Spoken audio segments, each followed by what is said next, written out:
ओम शांति। आज बाबा ने कहा, मीठे बच्चे, तुम्हारी पढ़ाई का सारा मदार है योग पर। योग से ही आत्मा पवित्र बनती है और विकर्म विनाश होते हैं। फिर बाबा ने कहा कि कई बच्चे बाप का बनकर फिर हाथ छोड़ देते हैं, क्योंकि या तो बाबा में पूरा निश्चय नहीं हो पाता है, अच्छी रीति बाबा को पहचानते नहीं हैं, तो फिर 8-10 वर्ष चलने के बाद भी कोई न कोई बात में संशय आ जाता है और बाबा को फारकती दे देते हैं। फिर दूसरा बाबा ने बताया कि आँखें क्रिमिनल हो जाती है, क्योंकि ये ज्ञान मार्ग इसका आधार ही है पवित्रता।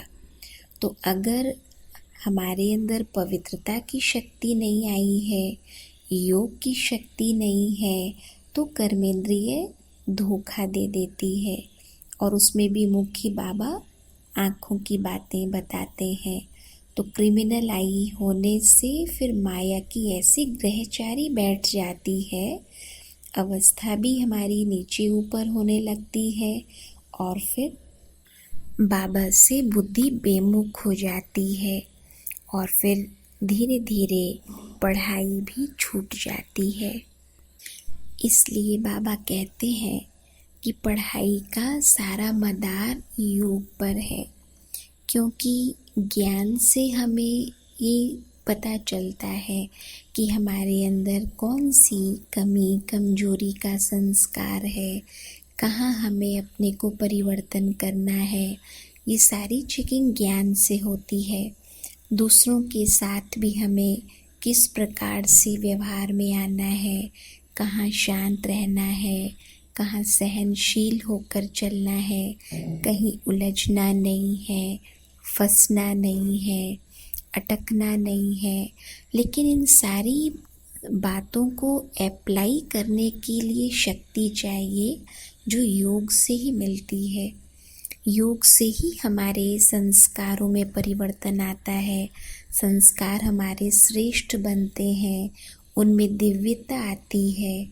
तो बाबा कहते कि ज्ञान का तो पता चल जाता है कि ये ज्ञान में कितने तीखे हैं, लेकिन योग तो बुद्धि योग है। ये तो हर एक अपने को खुद ही पूछ सकते हैं कि हमारी बुद्धि कहाँ जाती है। बाबा को याद करने बैठते हैं तो फिर बुद्धि कहाँ कहाँ हमारी फंसी है, वो तो हम खुद ही देख सकते हैं। और उसमें भी बाबा विशेष बताते हैं कि दो तरफ बुद्धि ज़्यादा जाती है, जहाँ हमारा लगाव होता है या फिर जहाँ हमारी किसी से नफ़रत होती है, घृणा होती है, स्वभाव संस्कार की टक्कर होती है, किसी से विचार नहीं मिलते हैं। तो फिर बाबा ने ये भी समझ दी है कि अब हमें अपना कर्म बंधन बनाना नहीं है। हम यहाँ अपना कर्म बंधन काटने आए हैं, हिसाब किताब चुकतू करने आए हैं। तो ये सारी प्राप्तियाँ योग से ही होती हैं। फिर बाबा ये भी कहते हैं कि देखो कि हम इतने समय से ज्ञान योग कर रहे हैं, तो उसकी क्या रिज़ल्ट हमारे अंदर आई है, कितनी हमारे अंदर प्रोग्रेस हुई है। ऐसा तो नहीं कि हम बस नियम प्रमाण मुरली भी सुन रहे हैं, बाबा को भी याद कर रहे हैं, थोड़ी बहुत जो धारणाएं हैं वो भी अपनाई हैं, लेकिन फिर भी हमारी चढ़ती कला हो रही है, स्व उन्नति हो रही है। जैसे कोई इंजीनियरिंग कॉलेज में पढ़ते हैं, मेडिकल कॉलेज में पढ़ते हैं, तो ऐसा तो नहीं कि पढ़ते ही रहते हैं, लेकिन पढ़ते पढ़ते उनका फिर उतना कमांड होता जाता है, उतना एक्सपीरियंस उनका बढ़ता जाता है और फिर थोड़े समय में वहाँ तो डिग्री मिल जाती है। और इस पढ़ाई में भले हम सतयुग में देवता बनेंगे, देवता की डिग्री हमें वहाँ मिलेगी, देवताई पोशाक होगी, लेकिन जो देवताई मैनर्स हैं, दैवी गुण, दैवी संस्कार हैं, वो तो अभी से हमारे जीवन से प्रत्यक्ष होते जाएंगे।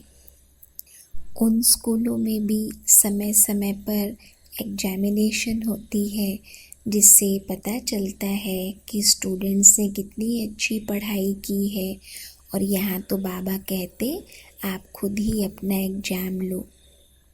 हम खुद ही खुद के चेकर और मेकर हैं, बल्कि इस कर्म क्षेत्र पर तो रोज ही कोई ना कोई ऐसी बात, कोई परिस्थिति आती है, तो उसमें हम अपने को ये देख सकते हैं, अपना एग्जामिन कर सकते हैं कि कहाँ तक हमारे अंदर ज्ञान की और योग की शक्ति आई है, जो उस परिस्थिति में हम उस ज्ञान को अप्लाई करते हैं और अपनी अवस्था को अचल, अडोल और एक रस रखते हैं।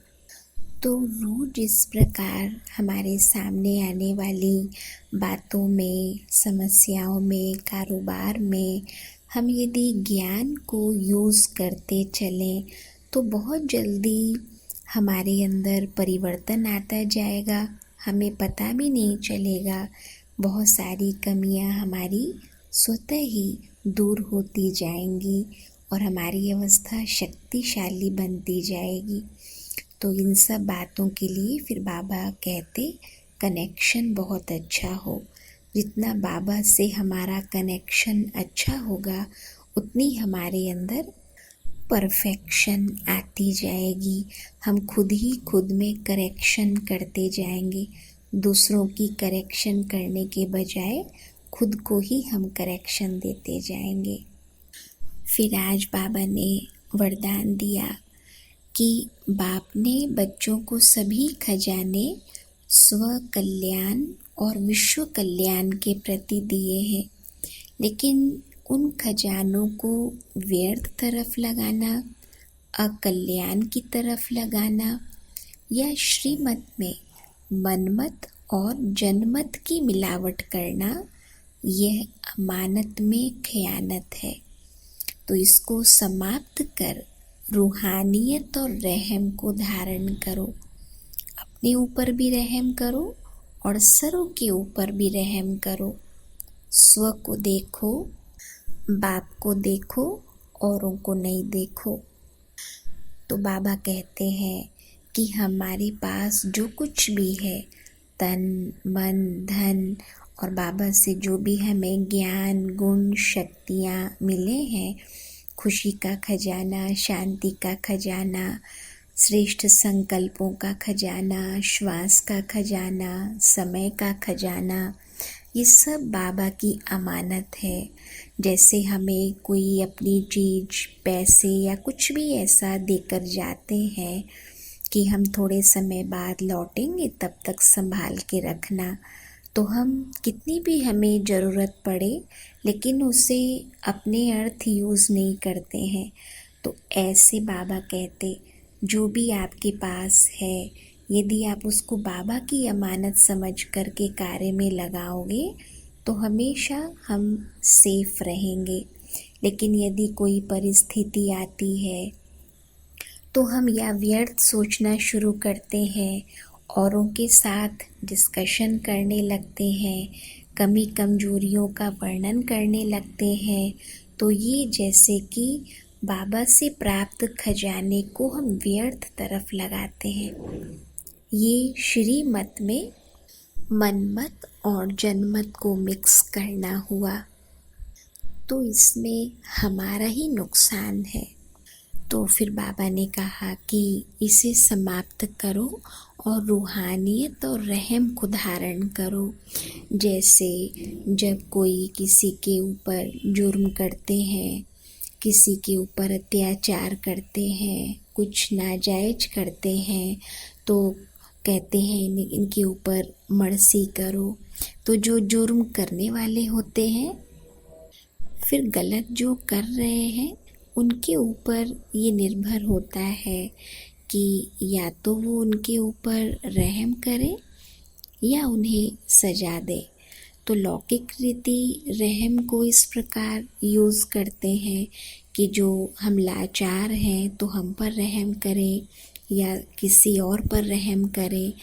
बाबा यहाँ रहम शब्द इसलिए कहते हैं क्योंकि हम खुद अपने ऊपर बेरहमी करते हैं।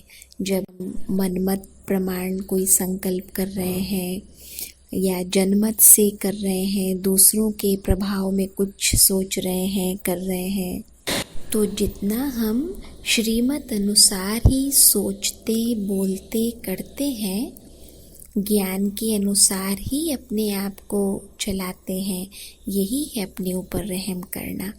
फिर जितना हम अपने ऊपर रहम करते हैं तो वही भावना और वही व्यवहार हमारा दूसरों के साथ भी होता है। जैसे बच्चे किसी भी प्रकार से गलती करें, चलें, लेकिन बाबा हम बच्चों के साथ कितनी रूहानियत से पेश आते हैं। रहम करना ही फिर ये रूहानियत है। तो यही बाबा की रूहानियत हम रूहों को राहत देती है। लेकिन जब हम बाप को देखने के बजाय औरों को देखने लगते हैं तो उनके संस्कार का, उनकी सोच का, व्यवहार का हमारे ऊपर प्रभाव पड़ जाता है। इसलिए बाबा ने कहा कि स्वयं को देखो और बाप को देखो और किसी को नहीं देखो। आज का स्लोगन, सदा हर्षित वही रह सकते हैं जो कहीं भी आकर्षित नहीं होते हैं। बाबा कहते किसी देहधारी की तरफ आकर्षित नहीं होना है, चाहे उनमें कितनी भी योग्यता है, लेकिन वो योग्यता बाबा ने भरी है। सब विशेषताएं प्रभु प्रसाद है। तो जितना हम एक की आकर्षण में रहते हैं उतना स्वयं भी आकर्षण मूर्त बनते हैं और सदा ही हर्षित रहते हैं। नहीं तो फिर या तो हम दूसरों से तुलना करने लगते हैं या किसी के प्रभाव में आ जाते हैं, लगाव में आ जाते हैं, तो हमारी खुशी गुम हो जाती है।